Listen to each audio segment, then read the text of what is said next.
ஒரே ஒரு ஊர். அந்த ஊருக்கு பேர் கொடையாளிப்பட்டி. அந்த பேருக்கு தகுந்த மாதிரி தான் அந்த ஊர் மக்களும். யார் வந்து என்ன கேட்டாலும் இல்லைன்னு சொல்லாமல் கொடுப்பாங்க. கொடையாளிகள் நிறைந்த ஊர். இனாமா மட்டும் இல்லை, கடனாகவும் பணம் கொடுப்பாங்க. யாருக்காவது அவசரமாக பணம் தேவைப்பட்டதுன்னு வச்சுக்கோங்க, அந்த ஊருக்கு போய் வாங்கிக்கலாம். பத்திரம் தேவையில்லை, சாட்சி தேவையில்லை, ஜாமீன் தேவையில்லை, எந்த உத்தரவாதமும் கேட்காம பணம் கொடுத்துருவாங்க. நம்மால் ஒருத்தனுக்கு பணம் தேவைப்பட்டது. சொந்த பந்தமெல்லாம் கேட்டு பார்த்தா யாரும் கொடுக்குற வழியாக தெரியல. எல்லாரும் அவங்கவுங்க சௌரியத்தை பார்க்குறவங்க, அடுத்தவங்க சௌரியத்தை பற்றி கவலைப்படாதவங்க. இவன் எல்லாரையும் கேட்டு பார்த்துட்டு சோர்ந்து போய் உக்காந்துட்டான். அந்த நேரம் தான் கொடையாளிப்பட்டியை பற்றி கேள்விப்பட்டான். அப்படி ஒரு ஊர் இருக்கிறது தெரிஞ்சதும் அந்த ஊருக்கு வழி கேட்டுக்கிட்டு ஒரு நாள் புறப்பட்டு போனான். வயல்காட்டு வழியாக போக வேண்டியிருந்தது. மெதுவாக நடந்து ஊர் எல்லைக்கு வந்துட்டான். 2 பக்கமும் விவசாய வேலைகள் மும்முரமாக நடந்துக்கிட்டு இருக்குது. ஏர் உழுதுகிட்டு இருக்கிறாங்க. அப்போ அங்கே ஒரு ஆளை பாம்பு கடிச்சுட்டுது. பக்கத்தில் வேலை செஞ்சுக்கிட்டு இருந்தவங்க ஓடி வந்தாங்க. அவசரமாக செய்ய வேண்டிய முதல் உதவியெல்லாம் செஞ்சு பார்த்தாங்க. பலன் இல்லை. அந்த ஆள் செத்து போட்டான். அவன் செத்து விட்டான்னு தெரிஞ்சதும் அவனை தூக்கி வரப்பு மேலே போட்டுட்டு எல்லாரும் அவங்கவுங்க வேலையை கவனிக்க ஆரம்பிச்சிட்டாங்க. அங்கே ஒரு ஆள் இவனை பார்த்து சொன்னான், ஐயா, நீங்கள் போகிற வழியில் இவன் சொந்தக்காரன், இவனுக்கு சோறு கொண்டுகிட்டு வருவான், இவன் இங்கே செத்துட்டான்னு அவங்ககிட்ட சொல்லிவிடுங்க அப்படின்னா. இவனுக்கு ரொம்ப ஆச்சரியம். என்னடா இது, பாம்பு கடிச்சுட்டுதுன்னதும் பதறி அடிச்சுக்கிட்டு ஓடி வந்தாங்க, செத்துட்டான்னதும் பேசாமல் தூக்கி போட்டுட்டு போயிட்டாங்க அப்படின்னு நினச்சிக்கிட்டே நடந்து போகிறான். எதிரில் சோறு கொண்டுக்கிட்டு ஒரு ஆள் வந்தான். இவன் விவரத்தை சொன்னான். அங்கே அவங்க சொந்தக்காரன் பாம்பு கடிச்சு செத்து போட்டான் அப்படின்னா. அவன் கொஞ்ச நேரம் அமைதியாக நின்னான். அதுக்கப்புறமா அங்கேயே வரப்பில் உட்காந்து கொண்டுகிட்டு வந்த சோத்தை தானே சாப்பிட்டு முடித்தான். பேசாமல் எழுந்திரிச்சு திரும்பி போயிட்டான். கொஞ்சம் கூட பதறல, அழலை. இப்படியும் ஒரு ஊரா அப்படின்னு நினச்சி ஆச்சரியப்பட்டுக்கிட்டே இவன் ஊருக்குள்ளே போனான். ஒரு பெரிய மனுஷனை பார்த்து பணம் கேட்டான். அவரும் இவனோட பேரையும் ஊரையும் மட்டும் விசாரிச்சுக்கிட்டு தேவையான பணத்தை கொடுத்துட்டார். பணத்தை வாங்கிட்ட பிறகு தன்னுடைய மனசை அரிச்சிக்கிட்டு இருந்த அந்த விஷயத்தை பற்றி கேட்டான். ஐயா, வழியில் ஒருத்தன் செத்துட்டான், அவனை அப்படியே தூக்கி வரப்பில் போட்டுட்டு எல்லாரும் வயல்வெளி வேலைகளை பார்த்துக்கிட்டு இருக்கிறாங்களே அப்படின்னா. இதுக்கு அந்த பெரியவர் சொன்னார், ஆமாம், அப்படி தான் செய்வோம். வேலை முடிஞ்சு வீட்டுக்கு திரும்புகிறப்போ அவனை தூக்கிட்டு வந்து அடக்கம் பண்ணிடுவோம் அப்படின்னார். ரொம்ப ஆச்சரியமாக இருக்கே அப்படின்னா. ஏன் உங்கள் ஊரில் யாராவது செத்துட்டா என்ன பண்ணுவீங்க அப்படின்னு கேட்டார். என்ன இப்படி கேட்குறீங்க, எங்கள் ஊரில் எல்லாம் பணத்தை தூக்க விட மாட்டாங்க, ஒப்பாரி வைப்பாங்க, கட்டி புரண்டு அழுது புலம்பி தீர்த்துருவாங்க அப்படின்னா. இவன் பெரியவர் பார்த்தார். அவங்ககிட்ட கொடுத்த பணத்தை லபக்குன்னு பறிச்சுக்கிட்டார். திருப்பி வாங்கிட்டார். இவன் பதறி போய் நிற்கிறான். அவர் சொன்னார், பணத்தையே விட மாட்டேன்னு கட்டுப்பிடிச்சி அழுதா நான் கொடுத்த பணத்தை மட்டும் எப்படி திருப்பி கொடுக்க போகிறேன், போயிட்டு வா அப்படின்னு விரட்டி விட்டாரான். இந்த கதையை நண்பர் ஒருத்தர் சொன்னார். கதை வேடிக்கையாக தெரிஞ்சால் கூட இதில் கருத்து உண்டு. பணம் பிணம் இது ரெண்டையுமே விடுறதுக்கு அவ்வளவு சுலபமாக மனம் வர்றதில்லை. இந்த 2 விஷயங்கள்லேயும் அறிவார்ந்த செயல்பாடு தேவை. ஒரு பேருந்து மரத்தில் மோதி விட்டுது.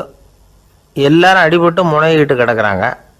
டிரைவர், கண்டக்டர் இவங்களுக்கும் அடி. அவங்களும் ஒரு பக்கம் கிடக்கிறாங்க. ஒரு மூலையில் கிடக்கிற ஒருத்தன் மெதுவாக முக்கி முனகி கண்டக்டர்னு சத்தம் போடுறான். கண்டக்டர் மெதுவாக நகர்ந்து அவங்ககிட்ட போய் என்னன்னு விசாரிக்கிறார். அவன் ரொம்ப சிரமப்பட்டு வாயை திறந்து ஒரு 15 காசு சில்லற பாக்கி அப்படின்னானான். ஒரு பெரிய காடு. அந்த காட்டுக்கு மத்தியில் ஒரு ஆசிரமம். அங்கே ஒரு முனிவர் இருந்தார். பல இடங்கள்லேருந்து வர்ற குழந்தைகளுக்கு அவர் வந்து பாடம் சொல்லி கொடுத்துக்கிட்டு இருக்கிறார். ஏழை பணக்காரர் அப்படிங்கிற வித்தியாசம்லாம் கிடையாதுங்க. எல்லாரும் அவர்கிட்ட தங்கள் பிள்ளைகளை வந்து அனுப்பி வச்சாங்க. மன்னர்களுடைய பிள்ளைங்க கூட அங்கே அவர்கிட்ட தான் படிக்கிறதுக்கு வருவாங்க. ஆனால் அந்த முனிவரை பொறுத்த வரைக்கும் எல்லா பிள்ளைங்களும் ஒன்று தான். இது யார் வீட்டு பிள்ளைன்னெல்லாம் பார்க்க மாட்டார். எல்லாரும் சமம். மாணவர்கள்லாம் அங்கேயே மாத கணக்கில் வருஷ கணக்கில் தங்கியிருந்து பாடம் கற்றுக்கிட்டு போகிறது வழக்கம். அவராக பார்த்து போன்னு சொல்கிற வரைக்கும் அங்கேயே இருக்கணும், படிக்கணும். குருகுல வாசம். ஒரு சமயம் ஒரு ராஜகுமாரனும் அவர்கிட்ட வந்து படிச்சுக்கிட்டு இருந்தான். அவனுக்கு ஒரு 15 வயசு இருக்கும். சில வருஷம் கழித்து இந்த முனிவர் தன்கிட்ட இருக்கிற மாணவர்களுக்கெல்லாம் பரீட்சை வச்சார். அவங்களுடைய அறிவு முதிர்ச்சியை கணிக்கிறதுக்காக பல சோதனைகள்லாம் வச்சார். ஒவ்வொருத்தராக பார்த்து இனிமேல் நீங்கள் வந்து உங்கள் வீட்டுக்கு போகலாம் அப்படின்னு சொல்லி அனுப்பி வச்சுக்கிட்டு இருக்கிறார். எல்லாரும் போயிட்டாங்க. கடைசியாக மிஞ்சி இருந்தது ஒரே ஒரு மாணவன். அவனை மட்டும் வீட்டுக்கு அனுப்பலை. யார் அந்த பையன் தெரியுமா? அவன்தான் அந்த ராஜகுமாரன். ராஜகுமாரனுடைய தந்தைக்கு, அதுதான் இந்த ராஜாவுக்கு, அங்கே வயசு ஏறிக்கிட்டே போகுது. என்ன இது படிக்க போன பையன் இன்னும் திரும்பி வரலையே அப்படின்னு நினச்சார். வந்துட்டா சீக்கிரமாக அவனுக்கு பட்டம் கட்டிவிட்டு நாம் விலகிக்கலாமே அப்படின்னு நினச்சார். கல்யாணம் வேறு பண்ணி பார்க்கணும் பையனுக்கு. ஆனால் பையன் வர்ற வழியை காணும். ராஜா பார்த்தார். சரி, நேர்லேயே போய் என்னன்னு தெரிஞ்சுட்டு வந்துடுவோம் அப்படின்னு காட்டுக்கு புறப்பட்டார். அங்கே போய் முனிவரை பார்த்தார். முனிவர் இவரை அன்பாக வரவேற்று உட்கார வச்சார். அதுக்கப்புறம் ராஜா மெதுவா, எல்லாரையும் வீட்டுக்கு அனுப்பி வச்சுட்டிங்களாமே, ஏன் பிள்ளைய மட்டும் அப்படின்னு சொல்லி மெதுவாக இழுத்தார். முனிவர் இதுக்கு உடனே பதில் சொல்லலை. ராஜாவை கூப்பிட்டுட்டு போய் விருந்தினர் குடிசையில் தங்க வச்சார். அதுக்கப்புறம் சொன்னார், உங்கள் மகன் எல்லா பாடங்கள்லேயும் முதலிடம் வாங்கியிருக்கான். இப்படி முதலாவதாக வர்ற மாணவனுக்கு நாங்கள் இன்னொரு தேர்வு வைக்கிறது வழக்கம். அதுலேயும் அவன் முதலாவதாக வந்துட்டான்னா அவன் ஒரு பெரிய வித்வான் அப்படிங்கிற கௌரவத்தை அடைஞ்சிருவான் அப்படின்னார். அதாவது முனிவர் அப்படி சொல்கிறார். அப்படி சொல்லிவிட்டு போயிட்டார் அவர். ராஜா அங்கேயே தங்கிட்டார். ராத்திரி படுத்து தூங்கினார். காலையில் எழுந்திரிச்சு அந்த குடிசைக்கு வெளியில் வந்தார் பல்லு விளக்கிறதுக்காக. அந்த சமயத்தில் தூரத்தில் ஒருத்தன் ஒரு கையில் கோடாலியை வச்சுக்கிட்டு தலையில் ஒரு பெரிய விறகு கட்டை சுமந்துக்கிட்டு வந்துக்கிட்டு இருக்கிறது மாதிரி தெரிஞ்சுது. யாராவது விறகு வெட்டியாக இருக்கும் அப்படின்னு நினச்சார் ராஜா. கிட்ட வந்ததும் உத்து பார்க்குறாரு. பார்த்தா அது தன்னோட புள்ள. திகைச்சு போயிட்டார். என்ன இது, ஒரு ராஜகுமாரனை கூட இது மாதிரி வேலையெல்லாம் செய்ய சொல்கிறாங்களே அப்படின்னு நினச்சார். ராஜகுமாரன் விறகு கட்டை கொண்டுகிட்டு போய் கொல்லை பக்கம் வச்சான். அந்த சமயம் முனிவர் அங்கே வந்தார். என்ன மகனே, விறகு வெட்டிட்டு வந்துட்டியா? சரி, இப்போ ஒரு துடைப்பத்தை எடுத்துக்கோ, விருந்தினர் குடிசையின் வாசல் பக்கத்தை கூட்டி பெருக்கி சுத்தம் பண்ணு போ அப்படின்னார். அப்படியே செய்கிறேன் குருவே அப்படின்னு சொல்லிவிட்டு போனான். சுத்தம் பண்ண ஆரம்பிச்சிட்டான். ராஜா பார்த்தார் இதை. உடனே ஓடியாந்தார். மகனே, என்ன காரியம் பண்ணுற? துடைப்பத்தை கீழே போடுனார். இப்போ அந்த ராஜகுமாரன் சொல்கிறான், தந்தையே, இது என்னுடைய குருதேவரோட உத்தரவு. இங்கே நான் ஒரு மாணவன். இங்கே அரசனும் ஒன்று தான், ஆண்டியும் ஒன்று தான். குருதேவர் சொல்கிறத மறுக்காமல் செய்கிறது தான் எங்கள் கடமை அப்படின்னா. இந்த சமயம் முனிவர் அங்கே வந்தார். இவனை முதுகில் தட்டி கொடுத்தார். அப்புறம் ராஜா கிட்ட சொன்னார், அரசே, உங்கள் புள்ள எங்கள் கடைசி தேர்வுலையும் வெற்றி பெற்றுட்டான். பணிவு தான் மாணவர்களின் மிக உயர்ந்த குணம். குருநாதர் சொல்றது மனசுக்கு பிடிக்கலன்னா கூட மறுக்காம செய்யணும். அப்படி செய்யறதுனால எதை செய்யலாம் எதை செய்யக்கூடாது அப்படிங்கிற விவேகம் அவங்களுக்கு வந்துடும். செய்யக்கூடாததை கூட பெரியவங்க சொல்லிவிட்டா செஞ்சுதான் ஆகணும் அப்படிங்கிற பணிவு அவங்களுக்கு வந்துடும். இந்த குணம் வந்துட்டுதுன்னா அவங்க எத்தனை கடினமான வேலையாக இருந்தால் கூட ரொம்ப சுலபமாக செஞ்சு முடிச்சிருவாங்க. தூக்கத்திலேயும் அப்புறம் துக்கத்திலேயும் தோண்டு போட மாட்டாங்க. இந்த பணிவும் விவேகமும் அவங்கக்கிட்ட மன உறுதியை ஏற்படுத்தும். அந்த உறுதி உங்கள் பையனுக்கு வந்தாச்சு. இனிமேல் அவனை நீங்கள் அழைச்சிட்டு போகலாம். அவன் நிச்சயமாக பேரும் புகழும் பெறுவான் அப்படின்னார். ராஜா அவரை பார்த்து, குருதேவா, புரிஞ்சுக்கிட்டேன், என்னை மன்னிக்கணும் அப்படின்னாரு. அதுக்கப்புறம் மகனை அழைச்சிக்கிட்டு நாட்டுக்கு திரும்பி வந்துட்டார். இந்த கதையை இன்று ஒரு தகவலில் சொல்லுங்கள் சார், உங்கள் நிகழ்ச்சியில் சொல்லுங்கள் சார் அப்படின்னு சொல்லி மாணவர்கள் கேட்டால் பணிவாக இருக்கிறது எப்படி அப்படிங்கிறத புரிஞ்சுக்குவாங்க அப்படின்னு சொன்னார் ஒருத்தர். சரி சொல்லுவோம், அதுக்கு முன்னாடி நேர்லேயே ஒரு பையன்கிட்ட சொல்லி பார்க்கலாமே அப்படின்னு தோணுச்சு. உடனே ஒரு பையனை கூப்பிட்டோம். ஏன்பா, உங்கள் வாத்தியார் உனக்கு இது மாதிரி ஒரு பரீட்சை வச்சா என்ன பண்ணுவேன் அப்படின்னு கேட்டோம். நானும் அப்படி தான் சார் நடந்துக்குவேன், விறகு வெட்டுவேன், தொடப்பத்தினால கூட்டி சுத்தம் பண்ணுவேன், உடனே செஞ்சு முடிச்சிருவேன் சார் அப்படின்னா. பலே பரவாயில்லையே அப்படின்னோம். ஆமாம் சார், அப்படி செஞ்சால் தானே வீட்டுக்கு அனுப்புவார், இல்லைன்னா இன்னொரு வருஷம் இங்கேயே இருந்து படின்னு சொல்லி விடுவார், அதனால் அப்படி செய்வேன் அப்படிங்கிறான் அந்த பையன். பிரிட்டிஷ் ஆட்சி நடந்துக்கிட்டு இருந்த காலம் 1920களின் கடைசி. அப்போ நடந்த ஒரு உண்மை நிகழ்ச்சி இது. ஒரு கல்யாண மாப்பிள்ளை ரயிலில் இறங்க போகிறார். அவரை வரவேற்க ஒரு ராஜ குடும்பமே காத்துக்கிட்டு இருக்குது. மங்களூர்லேருந்து இறங்குற அந்த மாப்பிள்ளை யார் தெரியுமா? ஒரு நாய். உண்மைதான், அந்த நாய்க்கு தான் கல்யாணம். சுதேசி சமஸ்தானத்து மன்னர்களில் ஒருத்தர் ஜூனாகட் மகாராஜா. அவரோட வளர்ப்பு நாய் ரோஷனாரா. அதுக்கு கல்யாணம் பண்ணி வைக்கணும்னு ஆசைப்பட்டார். மாப்பிள்ளை தேடினார். மங்களூர் மகாராஜாவோட வளர்ப்பு நாய் ஒன்று இருந்தது, பேர் பாபி. இது ரெண்டுக்கும் கல்யாணம் நடத்த முடிவு பண்ணார். திருமணத்துக்கு வேண்டிய எல்லா ஏற்பாடுகளையும் பண்ணுங்க அப்படின்னு உத்தரவு போட்டார். ஆயிரக்கணக்கான அழைப்புதழ்கள், பல சமஸ்தான மன்னர்கள், ஜமீன்தார்கள், பிரிட்டிஷ் அதிகாரிகள், பெரிய பணக்காரங்க, இப்படி நிறைய பேருக்கு அழைப்புதழ்கள் அனுப்பி வச்சாங்க. பத்திரிகையை பார்த்தவங்கெல்லாம் திகைச்சு போயிட்டாங்களாம். இருந்தாலும் என்ன பண்ணுறது, ராஜாவே அழைக்கிறார், போகாமல் இருக்க முடியுமா? அந்த சமயத்தில் நாட்டின் கவர்னர் ஜெனரலாக இருந்தவர் இர்வின் பிரபு, அவருக்கும் ஒரு பத்திரிகை போயிருக்குது. வாங்கி பார்த்ததும் அவருக்கு பயங்கர எரிச்சல். உடனே குப்பை தொட்டியில் போட்டுவிட்டாராம். மாட்சிமை தங்கிய பிரிட்டன் சக்கரவர்த்தியின் பிரதிநிதியான தன்னை கேவலம் ஒரு நாயின் திருமணத்துக்காக அழைக்கிறதா அப்படின்னு அவருக்கு ஆத்திரம். இருந்தாலும் கல்யாணம் பிரமாதமாக நடந்துதான். கல்யாணத்தன்னைக்கு பொண்ணுக்கு ஸ்பெஷல் குளியல், தண்ணீருக்கு பதிலாக வாசனை திரவியங்கள், பன்னீர், குளித்ததுக்கு அப்புறம் அலங்காரம், வைர மாலை, முத்து மாலை, ஏகப்பட்ட அலங்காரம்.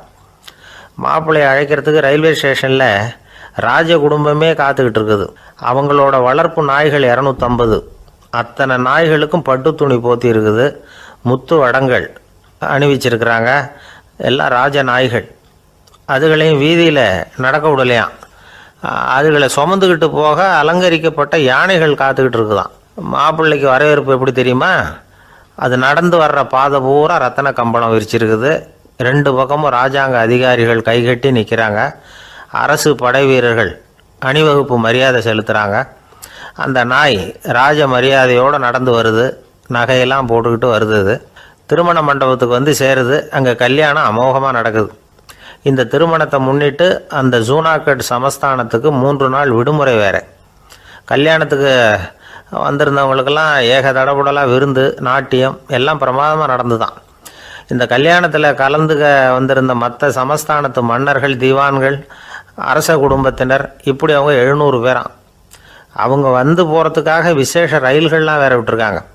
கல்யாணம் முடிஞ்சதும் அந்த நாய் தம்பதிகளோட பெரிய பெரிய மன்னர்கள்லாம் ஒன்றா உட்காந்து சாப்பிட்டாங்களாம். ஏர் கண்டிஷன் அறையில் அந்த தம்பதிகள் கொஞ்ச காலம் வாழ்ந்துருக்கிறாங்க. கொஞ்ச நாளில் மாப்பிள்ளைக்கு மரியாதை குறைய ஆரம்பிச்சுட்டுது. வெளியில் துரத்தி விட்டாங்களாம்.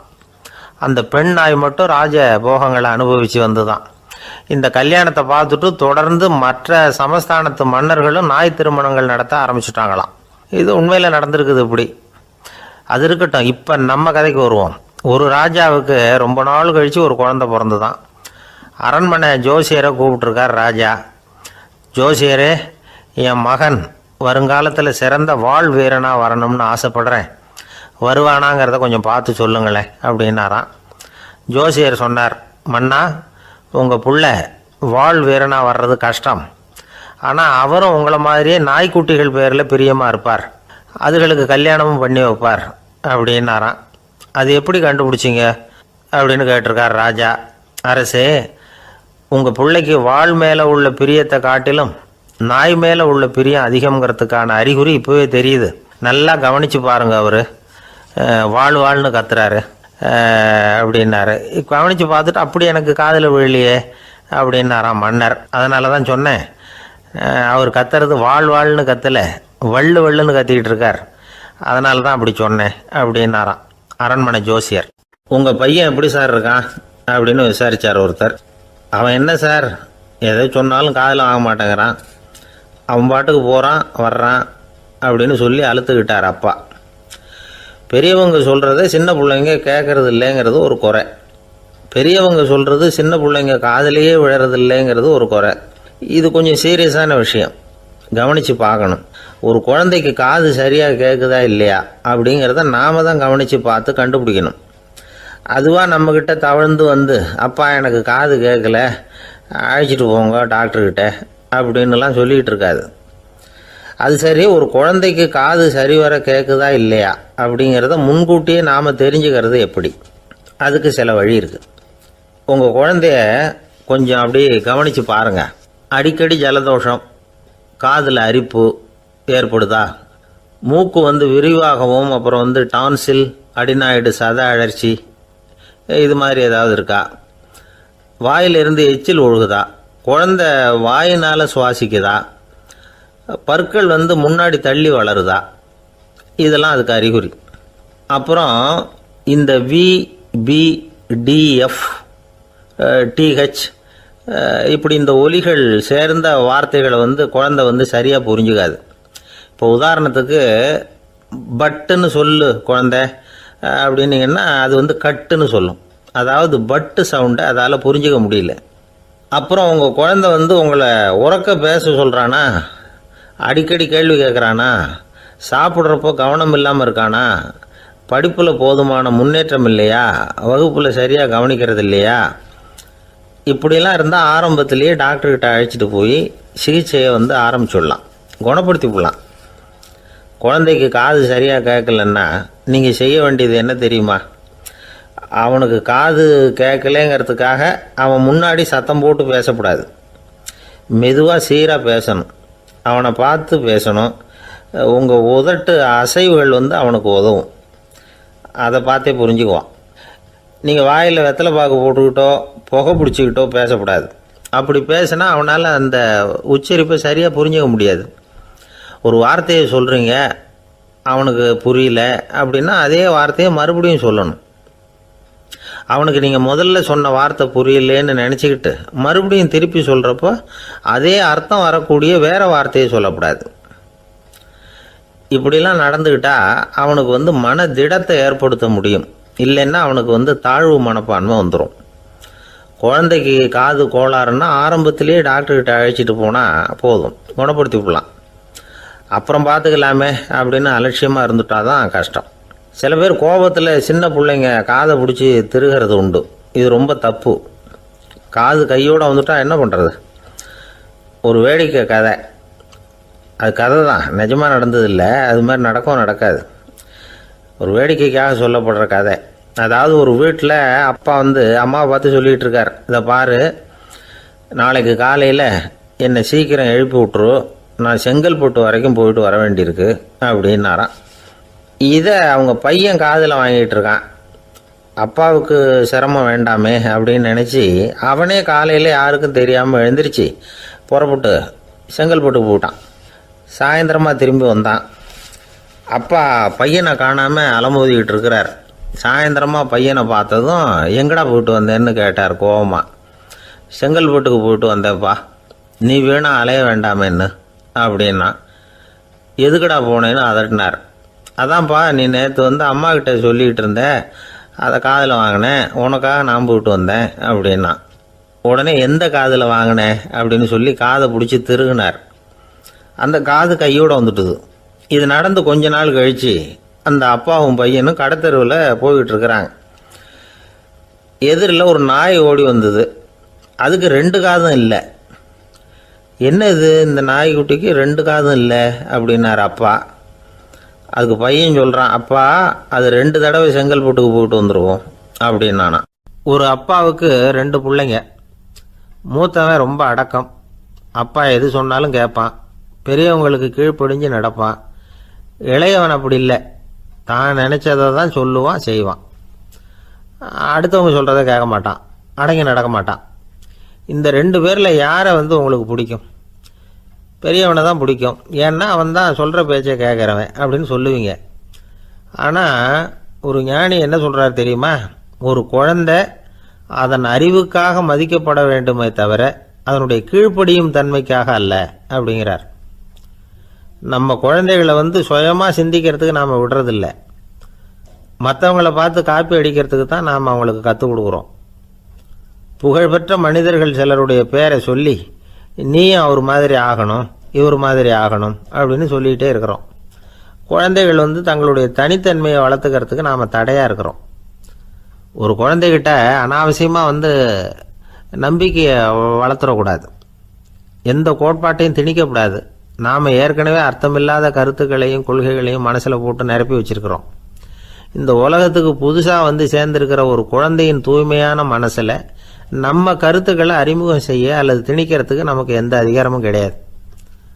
ஒரு குழந்தைய நீ இந்த மதத்தை சேர்ந்தவன் அப்படின்னு பிறந்ததுமே ஒரு முத்திரை குத்தி விடுறோம். இது அதோட சுதந்திரத்தை ஆரம்பத்திலேயே கிள்ளி எறிகிறது மாதிரி தான். நீங்கள் ஒரு மதத்தின் வழிமுறைகளை கடைப்பிடிச்சிக்கிட்டு வர்றீங்க, அந்த வழியில் போய்கிட்டு இருக்கிறீங்க, சரி, அதனால் போகிறீங்க. அதுக்காக உங்கள் குழந்தையையும் அதே வழியில் தான் வரணும் அப்படின்னு கட்டாயப்படுத்துறதுக்கு உங்களுக்கு என்ன உரிமை இருக்குது? அந்த குழந்தை சுயமாக சிந்திச்சு ஒரு முடிவுக்கு வரட்டுமே, அதுக்கு நீங்கள் ஏன் தடையாக இருக்கிறீங்க? நமக்கு உண்மையிலேயே நம்ம குழந்தை மேலே அன்பு இருந்தால் இது மாதிரி திணிப்பு வேலைகளை செய்யக்கூடாது. திணிப்பு வேலைகளிலிருந்து குழந்தைகளை காப்பாற்றினா போதும். அதுதான் ரொம்ப முக்கியம். அடுத்த தலைமுறை அற்புதமான தலைமுறையாக உருவாகும். நாம தான் சாதி மத சங்கடங்களில் மாட்டிக்கிட்டு தவிக்கிறோம். அவங்களாவது சாதி மத வேறுபாடு இல்லாத சமுதாயத்தை பார்க்கட்டுமே, அந்த சௌகரியங்களை அனுபவிக்கட்டுமே. அதுக்கு நாம் என்ன செய்யணும்னா ஒன்றும் செய்யாமல் இருந்தால் போதும். ஒரு குழந்தைகிட்ட நம்ம கருத்தை திணிக்கும் பொழுது என்ன ஆகுது தெரியுமா? அது அவனை அவங்ககிட்ட இருந்தே அப்புறப்படுத்தி விடுது. அவனுடைய தனித்தன்மையை அழிச்சுடுது. அவனை ஒரு எல்லைக்குள்ளே திணிச்சுடுது. இதெல்லாம் அன்புங்கிற பேரால் பெற்றோர்கள் செய்கிற தப்பு. இதெல்லாம் கேட்டுக்கிட்டு இந்த காலத்தில் அப்பா ஒருத்தர் சொன்னார், நான் கருத்துக்களை எல்லாம் என் பையன்கிட்ட திணிக்கிறது இல்லைங்க, ஆனால் அதிகமாக சாப்பிட சொல்லி கட்டாயப்படுத்துவேன் அப்படின்னார். உங்கள் வீட்டு சமையல் அவ்வளோ நல்லா இருக்குமான்னு கேட்டாங்க. நல்லா இருந்தால் நான் ஏன் அவனை சாப்பிட சொல்லி கட்டாயப்படுத்த போகிறேன் அப்படின்னார். ஒரு ஊரில் ஒரு மன்னன் இருந்தான், கொடுங்கோல் மன்னன். நிறைய தொந்தரவு பண்ணிக்கிட்டு இருந்தான். அவன் ஒரு தடவை என்ன பண்ணான் தெரியுமா? ஒரு தப்பும் பண்ணாத ஒரு இளைஞனை பிடிச்சி ஜெயிலில் அடைச்சுட்டான். அந்த பையனோட சொந்தக்காரங்கள்லாம் ராஜா கிட்ட போனாங்க. அவன் ஒரு தவறும் பண்ணலை, அவனை விடுதலை பண்ணுங்க அப்படின்னு கெஞ்சி கேட்டுக்கிட்டாங்க. மன்னன் யோசனை பண்ணான். அந்த இளைஞனை கூப்பிட்டுக்கிட்டு வர சொன்னான். அவனை கொண்டாந்து ராஜா முன்னாடி நிறுத்தினாங்க. இதை பாருப்பா, உன்னை நான் விடுதலை பண்ணுவேன், ஆனால் ஒரு கண்டிஷன். அந்த நிபந்தனையை நீ நிறைவேற்றினா உனக்கு விடுதலை அப்படின்னா மன்னன். சரின்னு ஒத்துக்கிட்டான் பையன். மன்னன் கண்டிஷன் என்னங்கிறத சொன்னான். உங்ககிட்ட ஒரு செம்மறி ஆட்டை கொடுக்க போகிறேன். 1 மாதத்துக்கு அதுக்கு தேவையான தீனியையும் கொடுக்க போகிறேன். 1 மாதம் கழித்து அந்த ஆட்டை எடை போட்டு பார்ப்பேன். அந்த ஆட்டின் எடை கொஞ்சம் கூட கூடி இருக்கக்கூடாது. எடை கூடி இருந்தால் உனக்கு விடுதலை கிடையாது. என்ன சொல்கிற அப்படின்னா. பையனுக்கு ஒன்றும் புரியல, பயமாக போயிட்டுது. குழம்பிக்கிட்டே நின்றுக்கிட்டு இருக்கிறான். சரி, ஒரு நாள் டைம் தரேன், நல்லா யோசனை பண்ணி பார்த்துட்டு நாளைக்கு உன் முடிவை சொல்லு அப்படின்னா மன்னன். பையன் கவலையோடு வெளியில் வந்தான். அங்கே ஒரு பெரியவர் நின்றுக்கிட்டு இருந்தார். அவர்கிட்ட விஷயத்தை சொன்னான். அந்த பெரியவர் இந்த பையனுக்கு காதோட காதாக ஒரு வழியை சொல்லி கொடுத்தார். அதை கேட்டதும் பையன் மறுபடியும் மன்னன் முன்னாடி நின்னா, உங்கள் நிபந்தனையை ஏற்றுக்கிறேன்னு சொன்னான். மன்னன் ஒரு ஆட்டுக்குட்டியையும் அதுக்கு 1 மாதத்துக்கு தேவைப்படுற தீவனத்தையும் கொடுக்கும்படியாக உத்தரவு போட்டான். கொடுத்தாங்க, ஓடிட்டு போயிட்டான். 1 மாதம் தினமும் தவறாமல் அந்த தீவனத்தை ஆட்டுக்குட்டிக்கு போட்டுக்கிட்டு இருக்கிறான். 1 மாதம் கழித்து அந்த ஆட்டை அரண்மனைக்கு ஓட்டிகிட்டு போனான்.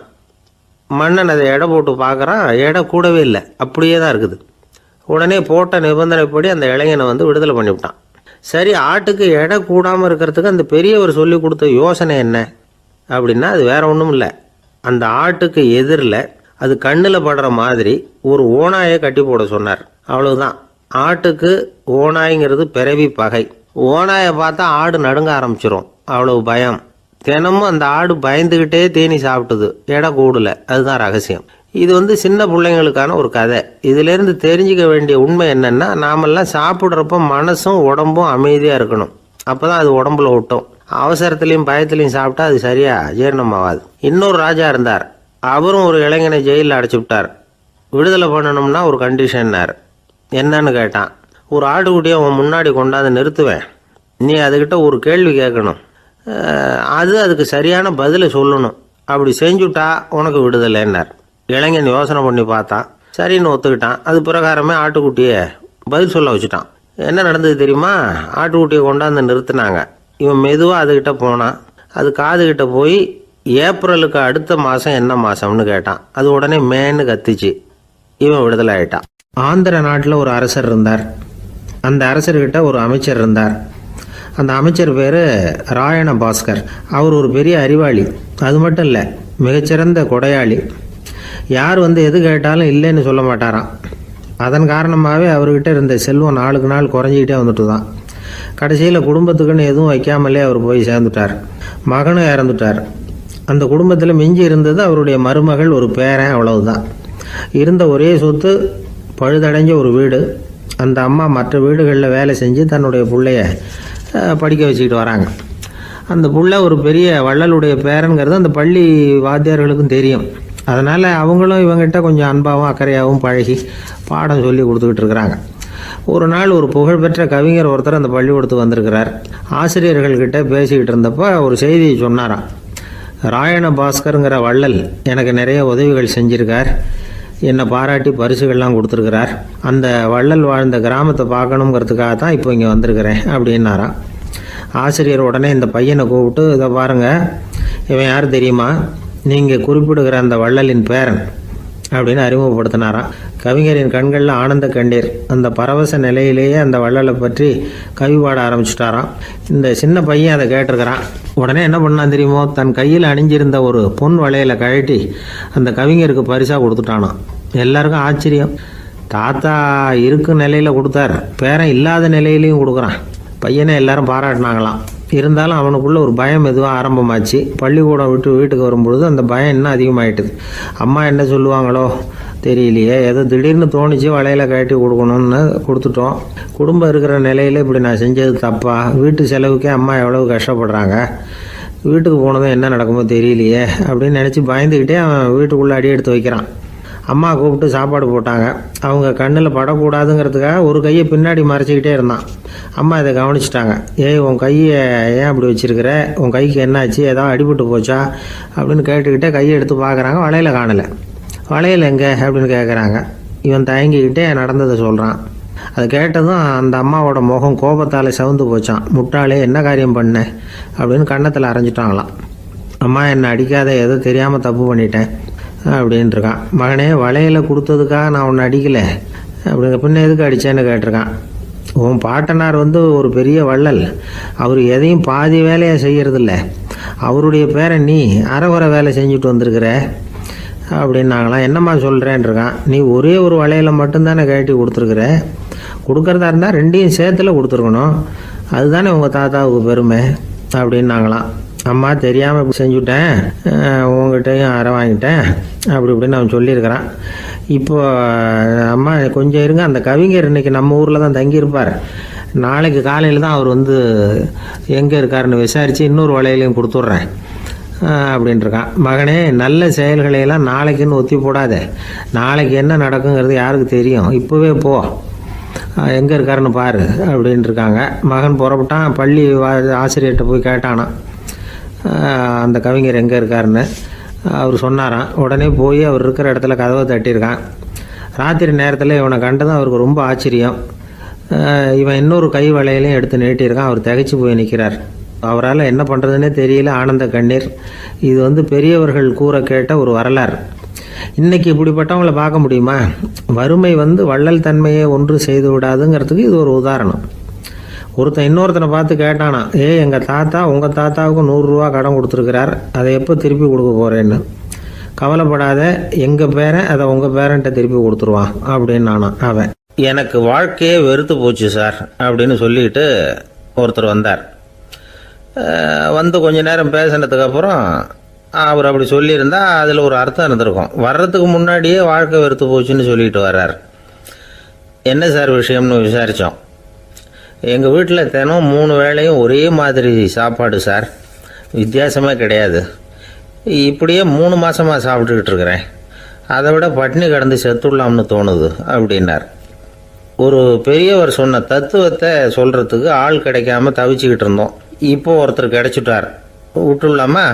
உடனே அவரை உட்கார வச்சு சொல்ல ஆரம்பிச்சிட்டோம். அதாவது நாம் அனுபவிக்கிற உணர்வுகளில் களிப்பு, மகிழ்வு, ஆனந்தம், இது 3க்கும் ஒன்றுக்கு ஒன்று வித்தியாசம் உண்டு. மேம்போக்காக பார்க்குறதுக்கு இது 3 ஒன்று மாதிரி தோணும். ஆனால் அது அப்படி இல்லை. களிப்புங்கிறது உடம்பை பொறுத்தது, மகிழ்வுங்கிறது மனசை பொறுத்தது, ஆனந்தம்ங்கிறது ஆன்மாவை பொறுத்தது. இப்படி இந்த 3 வகையான அந்த சுவைப்புகளின் தன்மையும் வேற வேற. இப்போ முதல்ல களிப்புங்கிறத எடுத்துக்குவோம். நம்ம புலன்களுக்கு களிப்பை தரக்கூடிய பொருள்களுக்கு சில விசேஷ குணம் உண்டு. அது எப்படின்னா, சீக்கிரமே சலிப்பை உண்டு பண்ணும். ஒருத்தர் அந்த பொருளை எடுத்துக்கிட்டா அது இன்னொருத்தருக்கு குறைஞ்சிரும். உணவு, உடை, இதெல்லாம் களிப்பை தரக்கூடிய பொருள்கள். இப்போ உதாரணத்துக்கு, ஒரு சாப்பாட்டு மேசையில் ஒரு பாத்திரத்தில் 10 இட்லி இருக்குது. அதில் ஒரு 2 இட்லியை நம்ம தட்டில் எடுத்து வச்சு சாப்பிட்றோம். நாம் சாப்பிட்ட அந்த இட்லி நிச்சயமாக எதிரில் உட்காந்துருக்கிறவருக்கு இல்லை, அவருக்கு உபயோகப்படாது. நாம் சாப்பிட்ட அதே இட்லியை அவரும் சாப்பிட முடியாது, அவர் வேற தான் எடுத்து வச்சுக்கணும். அது மாதிரி நாம் ஒரு சட்டையை எடுத்து போட்டுக்கிறோம். அதே சட்டையை அதே நேரத்தில் இன்னொருத்தர் போட்டுக்க முடியாது. புலன்களுக்கு களிப்பை தரக்கூடிய இது மாதிரி பொருள்கள்லாம் முதல் தடவை நமக்கு கொடுக்குற களிப்பை ரெண்டாவது தடவையும் கொடுக்காது. மூணாவது தடவை இன்னும் குறையும். கடைசியில் வெறுப்பாக மாறிடும். ஒவ்வொன்றா இட்லியை தொடர்ந்து சாப்பிட்றோம்னு வச்சுக்கோங்க, முதல் இட்லி தரக்கூடிய சுவையை 30வது இட்லி தராது. முதல் தடவை புது சட்டையை போட்டுக்கிறப்போ நமக்கு இருக்கிற களிப்பு அதே சட்டையை 100வது தடவையாக போட்டுக்கிறோம்னு வைங்க, அப்போ இருக்குமா? இருக்காது. இதுதான் களிப்பு. அதாவது சீக்கிரமே சலிப்பை தரக்கூடியது. ஒருத்தர் எடுத்துக்கிட்டால் இன்னொருத்தருக்கு குறைஞ்சி போகக்கூடியது. ஆனால் மகிழ்ச்சிங்கிறது அப்படி இல்லை. ஒருத்தர் அனுபவிக்கிறதுனால இன்னொருத்தருக்கு குறைஞ்சி போகாது. இப்போ காலையில் சூரியன் உதயம் ஆகிறத பார்த்து சந்தோஷப்படுறோம், அதையே இன்னொருத்தரும் பார்த்து சந்தோஷப்படலாம். ஒரு நல்ல சங்கீதத்தை கேட்குறோம், ஒரு அழகான ஓவியத்தை ரசிக்கிறோம், நீங்கள் ரசிக்கிற அதே நேரத்தில் இன்னொருத்தரும் அதை ரசிக்கலாம். அதனால் அது குறைஞ்சி போகிறதில்ல. இது மகிழ்வு. ஆனால் ஒன்று, ஒரே பாடலை திரும்ப திரும்ப கேட்டுக்கிட்டு இருந்தால் கடைசியில் அலுப்பு தட்டும். அதாவது மகிழ்வுங்கிறது எப்படின்னா, மற்றவங்களோட பகிர்ந்து கொள்றதுனால குறையாது. ஆனால் ஒரே பொருள் மீண்டும் மீண்டும் அனுபவிப்ப தர்றப்போ முதல்ல மகிழ்வு அதிகரித்து அதுக்கப்புறம் அது மங்கி மறைஞ்சு போயிடும். இதுதான் அந்த மகிழ்வுங்கிறதுக்கு இலக்கணம். சரி, இப்போ மூணாவதாக சுகம் தரக்கூடிய ஆனந்தம்ங்கிறது எப்படின்னா, இது நமக்கு உள்ளே இருந்து சுரக்கிறது. மனசு சலனங்கள்லேருந்து விடுபடுறப்போ இந்த ஆனந்தம் நமக்கு கிடைக்கும். இது நிலையான சுகம், ஆத்ம சுகம். களிப்பிலிருந்து மகிழ்வுக்கும் மகிழ்விலிருந்து ஆனந்தத்துக்கும் செல்றது தான் மனிதன் நடத்த வேண்டிய முக்கியமான பயணம். இவ்வளவு விஷயத்தையும் கேட்டுட்டு இந்த காலத்து பையன் ஒருத்தன் வந்தான். சார், இப்போ நீங்கள் ஒரு சாப்பாட்டு மேசையில் ஒரு 10 இட்லி வைக்கிறீங்க, என்ன உட்கார வைங்க, எதிரில் இன்னொருத்தனை உட்கார வைங்க, நான் களிப்பு மகிழ்வுலாம் தாண்டி நேரடியாக ஆனந்தத்துக்கு பயணம் பண்ணி காட்டுறேன் அப்படின்னா. ஒன்றும் புரியல அவன் சொன்னது. அது எப்படி, என்ன பண்ணுவ நீ அப்படின்னு சொல்லி கேட்டோம் ஆச்சரியமா. 2 இட்லி சாப்பிட்டா தானே சார் களிப்பு, நான் 10 இட்லியும் மொத்தமாக சாப்பிட்ருவேன், அடுத்தவனுக்கு எதுவும் கிடைக்காது, அவனுக்கு கிடைக்காதபடி நாமே சாப்பிட்டுடுறோம்ல, அதுதானே நமக்கு ஆனந்தம் அப்படின்னு அதுக்கு ஒரு விளக்கம் சொல்கிறான். துஷ்டரை கண்டால் தூர விலகு, இப்படி ஒரு பழமொழி உண்டு. எதுக்காக இப்படி சொல்லி வச்சாங்க? துஷ்டன் ஏதாவது தொந்தரவு கொடுப்பான், அதனால் அவனை கண்டா பயந்துக்கிட்டு ஓடி ஒளிஞ்சிக்கோ அப்படின்னா இதுக்கு அர்த்தம் அப்படி இல்லை. ஒரு துஷ்டன் கிட்ட நெருங்கி போகிறோம்னு வச்சுக்கோங்க, அவன் நமக்கு கெடுதலான ஆலோசனைகள் எதையும் சொல்லலாம், அல்லது அவன் தீய உணர்வுகள் உள்ளவனா இருக்கலாம், அல்லது தீய செயல்கள் செய்யக்கூடியவனா இருக்கலாம், அல்லது தீய நட்புனால அவன் ஏற்கனவே கெட்டு போனவனா கூட இருக்கலாம். இப்படிப்பட்டவனை நெருங்கி போனால் அவனோட பாதிப்பு நமக்கும் வந்துடும். அதனால் விலகி போ அப்படின்னு சொல்கிறாங்க. இதையே கொஞ்சம் விவரமாக இப்போ பார்ப்போமே. இப்போ இந்த துஷ்டர்களை 4 வகையாக பிரிக்கிறாங்க. இந்த 4 வகைக்கும் உதாரணம் வேணும்னா வேற எங்கேயும் போக வேண்டியதில்லை, மகாபாரதத்தை பார்த்தாவே போதும். அதில் இந்த 4 வகையான தீயோரும் வர்றாங்க. முதல் வகைக்கு உதாரணம் சகுனி. இவன் மனசில் எப்பவும் தீய எண்ணங்கள் தான் நிறைஞ்சிருக்கும், கனவுல கூட தீய ஆலோசனைகள். யாராவது ஒருத்தர் நல்லபடியாக வாழ்ந்தா அதை இவனால் சகிச்சிக்க முடியாது. இப்படிப்பட்டவனோட நெருங்கிய தொடர்பு துரியோதனனுக்கு கிடைச்சிது. துரியோதனன் எப்படின்னா, அவன் ஏற்கனவே தீய காரியங்கள் செய்யறதுக்கு தயங்காதவன். அப்படிப்பட்டவனுக்கு தீய போதனைகள் செய்யறதுக்கு சகுனி உதவுனான். இந்த 2 பேரோட சகவாசம் இன்னொருத்தனுக்கு கிடைச்சது. அவன் யாருன்னா துச்சாதனன். அவன் தீய நடத்தை உள்ளவன். இந்த 3 பேரும் ஒன்று சேர்ந்தா என்னத்துக்கு ஆகும்? உலகமே கெட்டு போடும்ல. இந்த 3 துஷ்டர்களோட நல்லவன் ஒருத்தன் சேர்ந்தான். அவன் தான் கர்ணன். கர்ணன் இயல்பாகவே உத்தம குணம் உள்ளவன். அவன் நல்லவங்களோட சேராமல் இப்படிப்பட்ட கெட்டவங்க கிட்ட நட்பு வச்சுக்கிட்டான். அதனால் அவனும் தீய செயல்களில் ஈடுபடுறது மாதிரி ஆயிடுது. துரியோதனனுடைய நண்பனா அவனுடைய ஆதரவில் வளர்ந்ததுனால அவனுக்கு துணையாக இருக்க வேண்டியிருக்குது அப்படின்னா. நட்பு உரிமையினால் உதவி புரிய வேண்டியது சரிதான், அது தப்புன்னு சொல்ல முடியாது. இருந்தாலும் தீய செயல்களுக்கு உதவி செய்கிறது சரியில்லை. புத்தி பலம் புஜ பலம் எல்லாம் இருந்தால் கூட தெய்வ பலம் இல்லைன்னா ஜெயிக்க முடியாது. கர்ணன் மகா வீரன், இருந்தாலும் கடைசியில் அவன் கதி என்னாச்சு? அவங்ககிட்ட எல்லா நல்ல குணங்களும் இருந்தது, இருந்தாலும் ஏன் இப்படி ஆச்சு? தீயவர்களுடைய சேர்க்கை தான் காரணம். அவங்களோட சேர்ந்ததுனால இவனையும் அப்படியே நினைக்க ஆரம்பிச்சுட்டாங்கல்ல. 4 வகை துஷ்டர்களில் இவனும் ஒரு வகை. அப்படின்னு சொல்ல ஆரம்பிச்சிட்டாங்க. அதாவது தீய ஆலோசனைக்கு சகுனி, தீய உணர்வுகளுக்கு துரியோதனன், தீய செய்கைக்கு துச்சாதனன், தீய நட்புக்கு கர்ணன், இப்படி உதாரணமாயிட்டான். அதனால தான் துஷ்டரை கண்டால் தூர விலகு அப்படின்னு சொன்னாங்க. அது புராண காலம். இப்பெல்லாம் நிலைமை கொஞ்சம் வேற விதமா இருக்குது. அன்னைக்கு ஒரு நாள் அப்படிதான் ஒரு காட்டு பாதையில் யாரோ ஒருத்தர் அடிபட்டு கிடந்தார். யாரோ ஒரு துஷ்டன் அவனை அடிச்சு போட்டுட்டு போயிட்டான் போல இருக்கு. அந்த வழியா போன ஒருத்தர் பரிதாபப்பட்டு அவனை போய் தூக்கினார், ஆறுதல் சொன்னார். இதை பாருங்க, இந்த வழியா எப்பவும் தனியா வரக்கூடாது. ஏன்னா இங்க ஒரு ரவுடி இருந்துகிட்டு வர்றவங்க போறவங்களெல்லாம் வழிப்பறி பண்ணிட்டு இருக்கிறதா கேள்விப்பட்டிருக்கிறேன் அப்படின்னாராம்.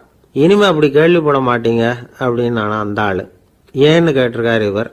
அவன் சொல்லியிருக்கான், நான் தான் சார் அந்த ரவுடி. இந்த வழியா போனவங்க கிட்ட தகராறு பண்ணேன். அவங்க தான் என்ன இப்படி அடிச்சு போட்டு என்கிட்ட இருந்த பணத்தையெல்லாம் பிடிங்கிட்டு போட்டாங்க சார். காலம் ரொம்ப கெட்டு போச்சு அப்படின்னு நானா ரொம்ப பரிதாபமா. ஒரு மனுஷனை பார்த்து என்கிட்ட வாலாட்டாதே அப்படின்னு சொன்னா அவன் நம்மகிட்ட ஏதோ வம்புக்கு வர்றான்னு அர்த்தம். ஒரு நாயை பார்த்து யாரும் என்கிட்ட வாலாட்டாதே அப்படின்னு சொல்றது இல்லை. ஏன்னா நாய் வாலாட்டுனா அது நம்மகிட்ட தன்னுடைய நன்றியை தெரிவிக்கிறதாக நினச்சிக்கிட்டு இருக்கிறோம். ஆனால் அது அப்படி இல்லை அப்படின்னு சொல்கிறாங்க அது சம்பந்தமான நிபுணர்கள். ஒரு நாய் தன்னுடைய வாலை இந்த பக்கமும் அந்த பக்கமுமா இப்படியும் அப்படியும் ஆட்டிக்கிட்டு இருந்தா அது பதட்டத்தில் கூட இருக்கலாம்.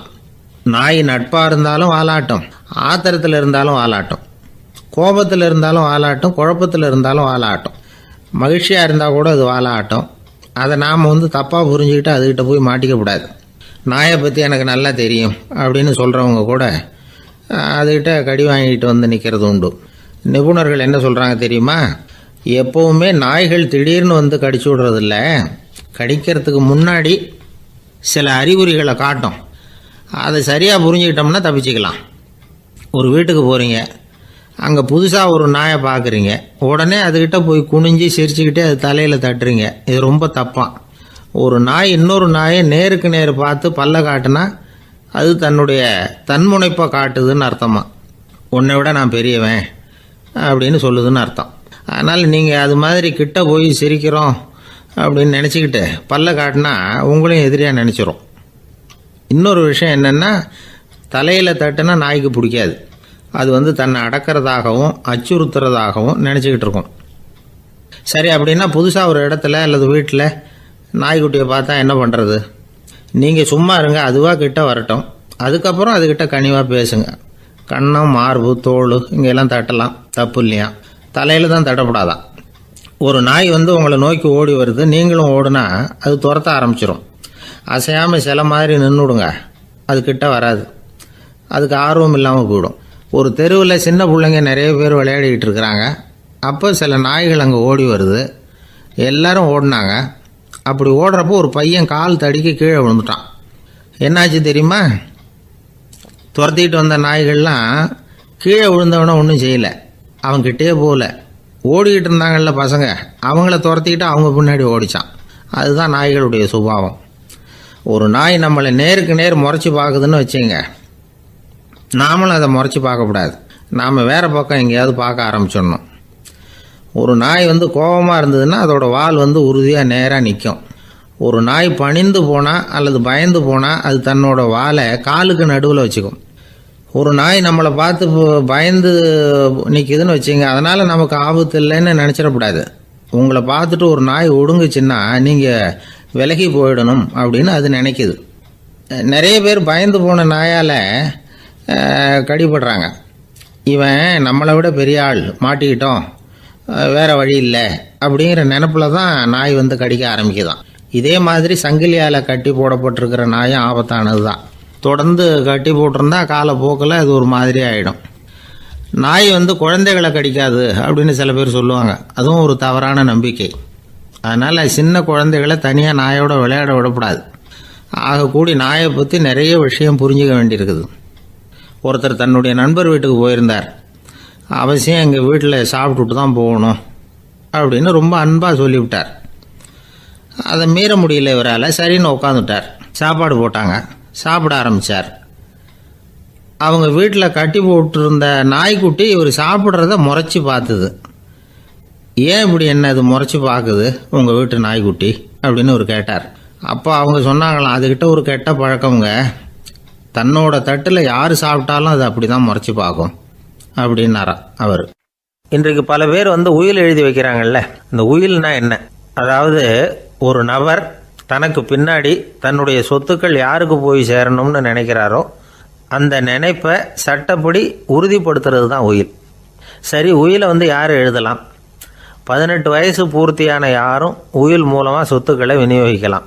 கண் பார்வை இல்லாதவங்க, காது கேளாதவங்க, வாய் பேச முடியாதவங்க, இவங்கெல்லாம் கூட உயில் எழுதி வைக்கலாம்.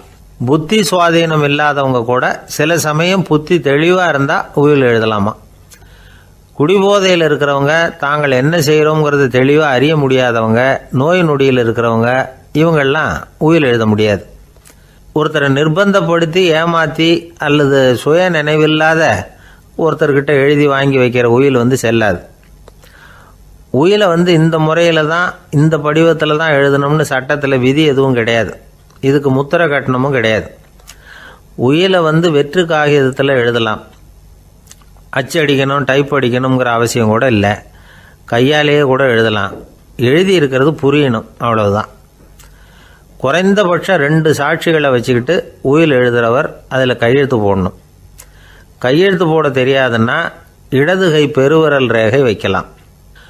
உயில் சாசனத்துக்கு சாட்சிகள் கையெழுத்து இல்லைன்னாலும் அது செல்லாது. அப்புறம் ப்ரிவிலேஜ்டு வில் அப்படின்னு இருக்கு. அதுக்கு மட்டும் சாட்சிகள் தேவையில்லை. அது என்னென்னா, இந்த விமானப்படை, கப்பல் படை அல்லது யுத்தத்தில் பணிபுரியும் நபர்கள் அவங்கெல்லாம் இருக்கிறாங்க இல்லையா, அப்படிப்பட்டவங்க எழுதுகிற உயில் அது. அதுக்கு சில விசேஷ சலுகைகள் உண்டு. ஒருத்தர் முதல்ல ஒரு உயில் எழுதி வைக்கிறார், அதுக்கப்புறம் மனசு மாறி போகுது, அது வேணாம்னு நினைக்கிறார், ரத்து செஞ்சுடலாம். அதுக்கப்புறம் வேற உயிலும் எழுதலாம். உயிரோடு இருக்கிற வரைக்கும் எத்தனை தடவை வேணும்னாலும் உயில் எழுதலாம்.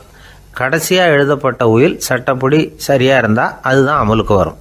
சரி, எழுதுகிற உயிலை ரகசியமாக வச்சுருக்கிறது எப்படி? இது ஒரு கேள்வி. இதுக்கு என்ன செய்யணும்னா, ஒருத்தர் உயிலை எழுதினதுக்கு அப்புறம் அவர் தானாவோ அல்லது அங்கீகரிக்கப்பட்ட முகவர் மூலமாகவோ, அதாவது ஒரு ஏஜெண்ட் மூலமாகவோ, ஒரு கவரில் போட்டு சீல் வச்சு கவர் மேலே தன்னுடைய பெயரை எழுதி அல்லது அந்த ஏஜெண்ட் பெயரை எழுதி கவர் மேலே என்ன அடக்கம் செய்யப்பட்டிருக்கு, உள்ளே என்ன இருக்குது அப்படிங்கிற விவரம்லாம் எழுதி சார் பதிவாளர்கிட்ட ஒப்படைக்கலாம். இதுக்கு கட்டணம் உண்டு. அதுக்கப்புறம் எப்போ தேவைப்படுதோ அப்போ ஒரு மனு கொடுத்து அந்த கவரை திரும்ப வாங்கிக்கலாம்.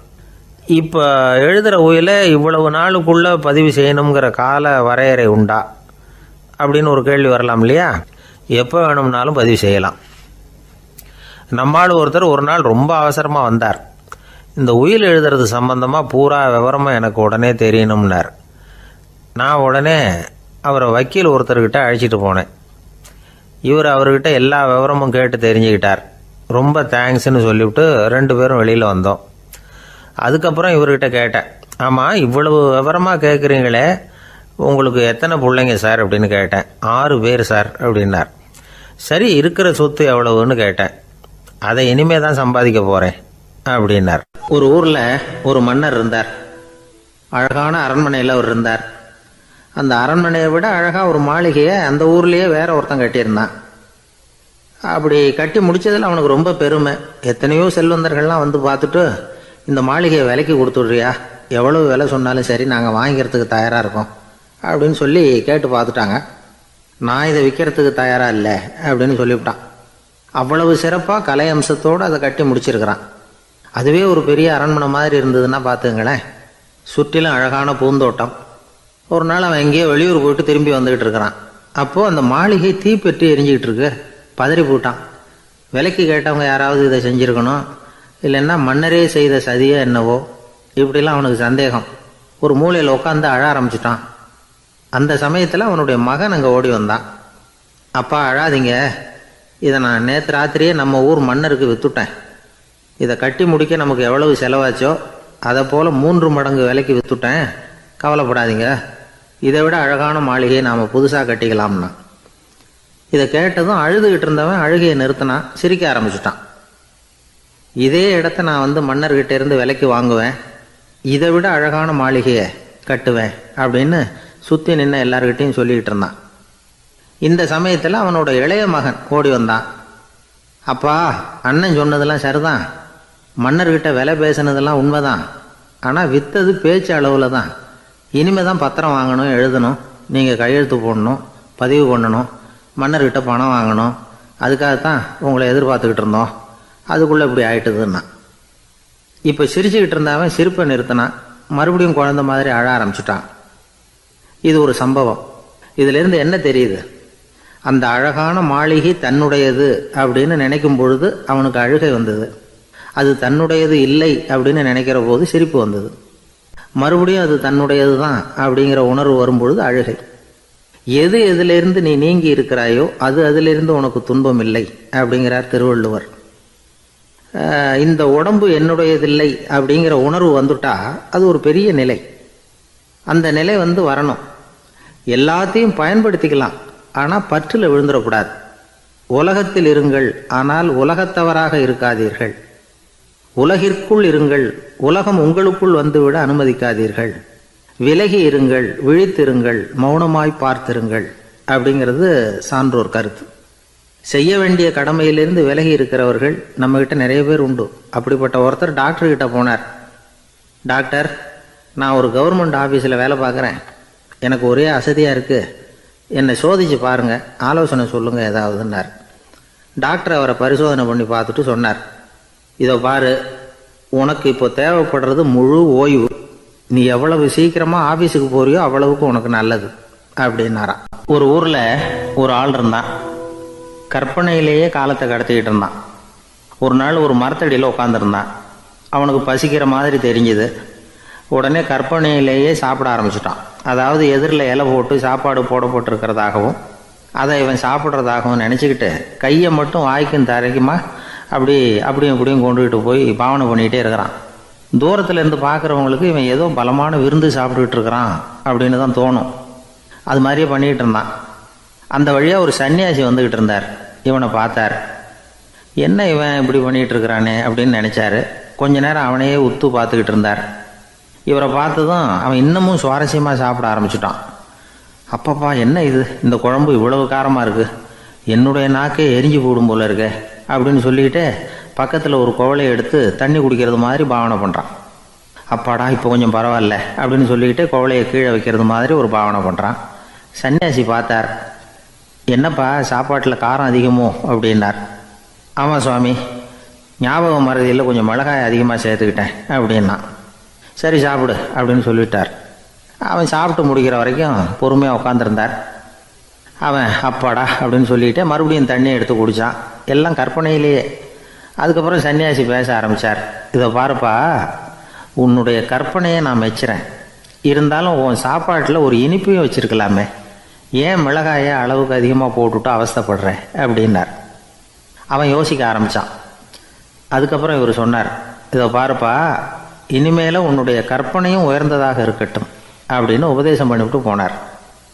எப்பவும் உயர்வை பற்றியே சிந்திக்கணும்.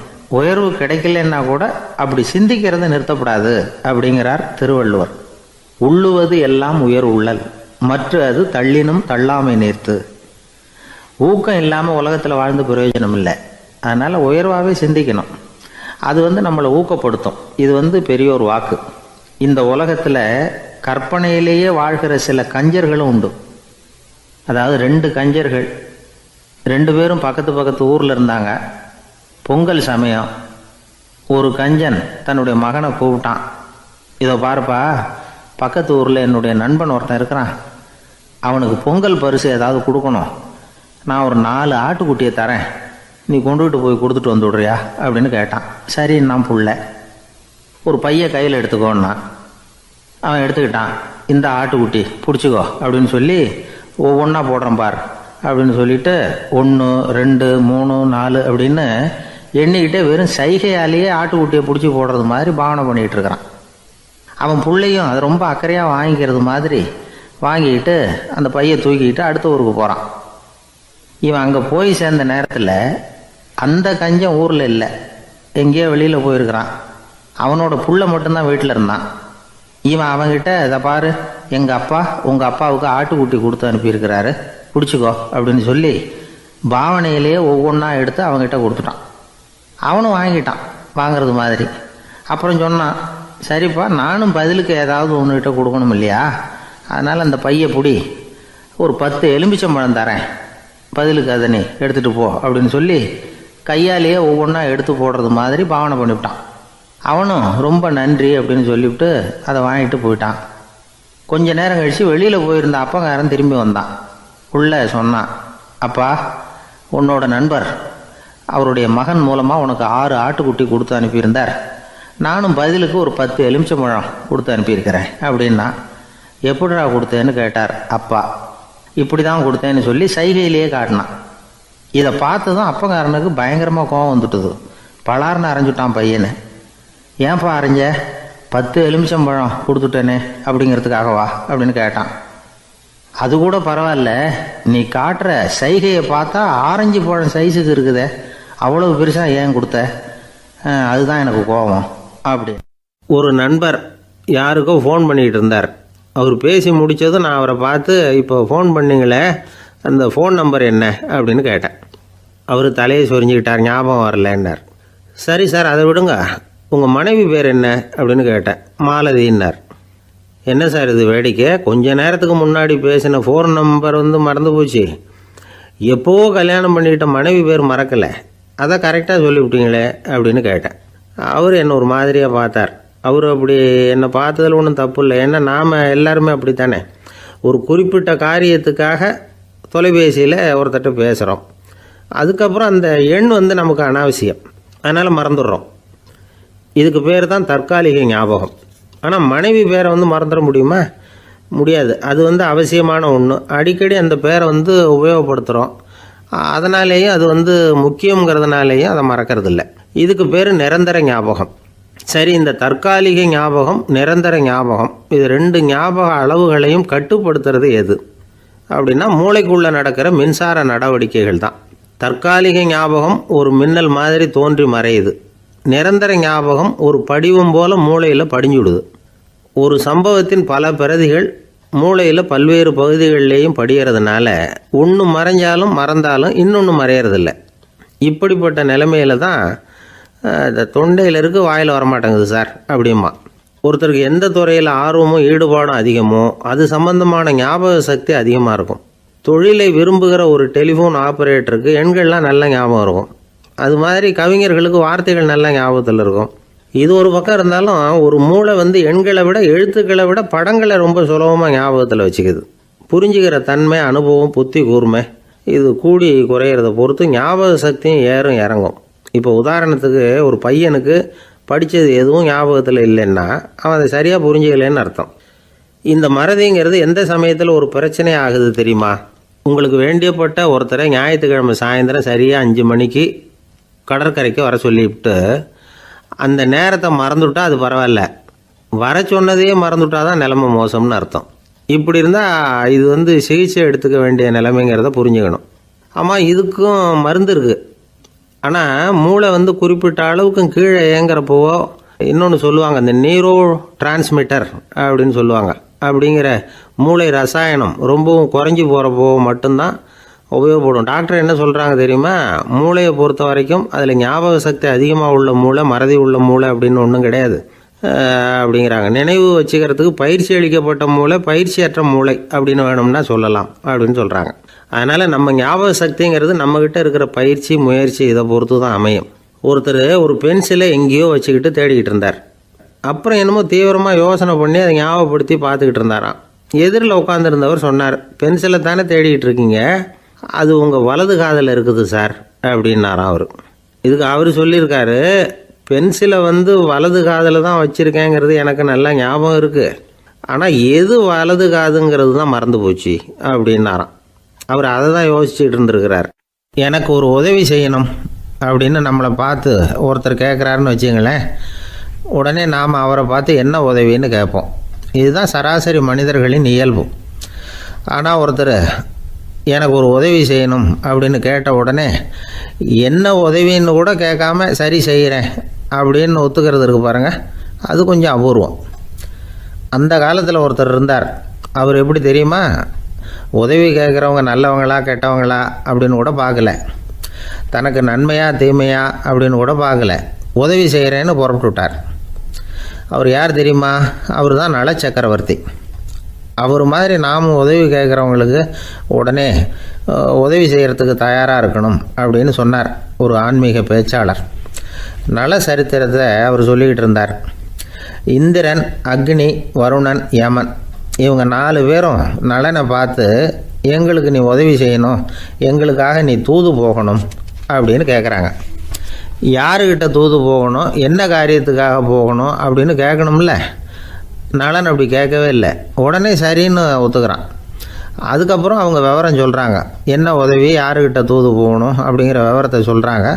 நலனுக்கும் அப்புறம்தான் புரியுது, எந்த தமயந்தியை இவன் காதலிச்சானோ, எந்த தமயந்தின் சுயம்பரத்துக்காக இவன் போய்கிட்டு இருக்கிறானோ அந்த தமயந்தியை பார்த்து தங்களுக்காக அவகிட்ட வாதாடணும், பேசணும், தங்களில் ஒருத்தரை கல்யாணம் பண்ணிக்கும்படியாக கேட்கணும் அப்படின்னு அவங்க 4 பேரும் நலன்கிட்ட கேட்குறாங்க. இதை கேட்டதும் நலன் கொஞ்சம் கூட முகம் சுளிக்கலை, பதட்டப்படலை. நேராக தமயந்தி கிட்ட போகிறான். இந்திரன், அக்னி, வருணன், யமன் இவங்களோட சிறப்புகளை எடுத்து சொல்கிறான்.